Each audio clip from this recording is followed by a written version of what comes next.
поки що ми маємо принаймні зберегти ті виробництва, які є, оскільки останні місяці багато кейсів про те, що виробництва якраз переносяться з України.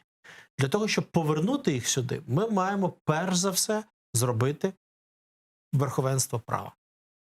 Ми маємо позбутися ганебних явищ на кшталт рейдерств, ми маємо захистити права інвесторів і права на інтелектуальну власність, що вкрай важливо для IT-сектору і креативних індустрій. Без цього не може бути нічого. Чи можна це зробити тотально по країні? Провалилася одна, друга вже хвиля судової реформи. Є зараз ідея. Вона зветься, наприклад, Міжнародний фінансовий центр Київ-Сіті. Це один з проєктів, який зараз реалізується. Це, можливо, буде реалізовано в якийсь інший спосіб, але зробити так, щоб бізнес мав можливість тут, в Україні, отримати британське право, захищати свої інтереси по найвищих стандартах. Це має простимулювати і внутрішню реформу судову. Це перше.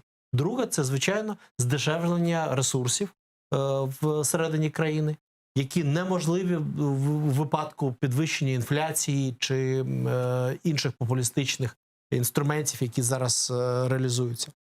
Ну і що ще це може бути? Це звичайно, саме ставлення до бізнесу, до інвестора, як до ключової постаті, фігури для економічного зростання. І це вирішується не інвестиційними нянями, не виключеннями, не спеціальними зонами чи преференціями, бо це лише породжує, посилює корупцію, а взагалі ставлення до інвестора як до важливої складової в країні.